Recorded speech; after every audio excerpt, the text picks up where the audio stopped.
Ce qui fait la force de Bâtissons la Réunion de demain, c'est une équipe solidaire, c'est une équipe sans tâche. Ça, c'est très important. Et c'est une équipe qui veut construire et qui veut construire avec tout le monde. Et ce sont des chefs d'entreprise qui, alors j'insiste là-dessus, qui vont de 27 à 74 ans. Et c'est très important pour nous, puisque nous devons travailler tous ensemble. Nous devons apprendre de nos aînés. Nous devons apprendre des jeunes qui veulent se lancer. Ça, c'est très important. Et nous voulons travailler pour tout le monde. Nous ne voulons pas de politique. Ce n'est pas aux politiques de dicter l'économie de la Réunion.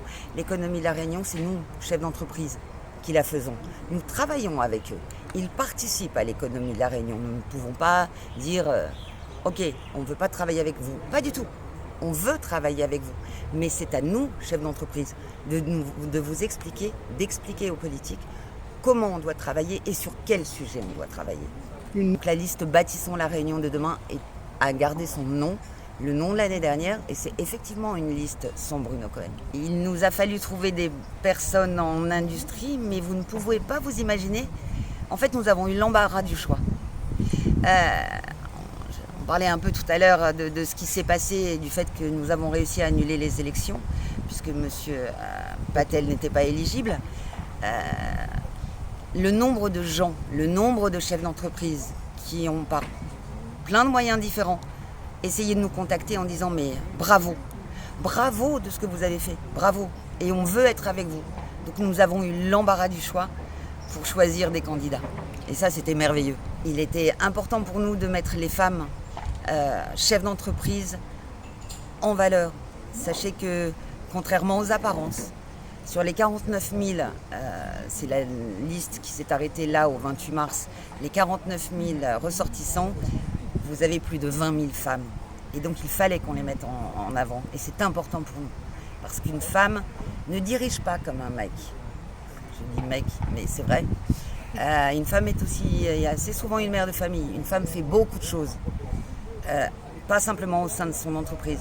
Et une femme n'a pas les mêmes motivations en général qu'un homme, et n'a pas surtout les mêmes sentiments, les mêmes ressentis, et va travailler différemment. Et il est très important pour nous que ce soit les femmes qui soient mises à l'honneur. Sur les alliances des uns et des autres, qui se mettent ensemble, qui se partent, qui reviennent, qui partent, qui reviennent, c'est un peu l'expression où on a juste envie de dire, mais en fait c'est des veilleurs la coque, quoi. Ils ont juste attendu que je fasse le boulot, et une fois que j'ai fait le boulot, parce qu'eux n'avaient rien fait, parce que juste la petite question, le petit pic, c'est l'interrogation avec le MEDEF. Qu'est-ce qui va changer cette année par rapport à l'année dernière quand il ne voulait pas se présenter en disant le système électoral ne nous va pas? C'est le même cette année. Qu'est-ce qui a changé? À part le fait que, bah oui, on a fait annuler les élections. Donc c'est plus facile pour eux, c'est pour ça qu'ils y vont. C'est une vraie question, ça, quand même. J'ai écrit au MEDEF, j'ai écrit à Didier Fauchard dès le 19 janvier.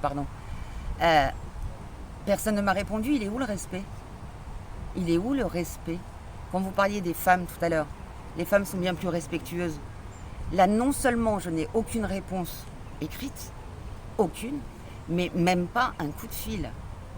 Donc moi, c'est pas comme ça que je pense qu'il faut gérer une entreprise, et encore moins gérer des relations humaines comme ça. Quand on n'a pas ce respect-là, je suis désolée, pour moi, c'est un peu rédhibitoire. Ce sera toujours le pot de terre contre le pot de fer, mais le pot de terre a gagné déjà en janvier.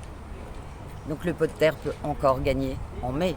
Et le pot de terre gagnera parce que les chefs d'entreprise ne sont pas dupes des alliances qui ont été faites.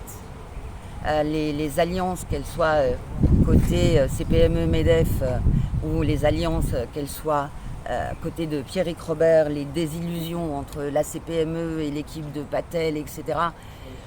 Les gens comprennent que malheureusement, il y en a qui y vont pour des postes. Nous, on n'y va pas pour des postes. Nous, dans notre liste, personne ne m'a demandé un poste. Personne. Tout le monde a dit voilà en quoi je suis compétent, voilà ce que je peux faire, voilà ce que je peux apporter. Et on en discutera tous ensemble. Mais en aucun cas, il y a eu des négociations de poste. Et ce n'est pas du tout le cas ailleurs. Et ça, vous l'avez vu vous-même.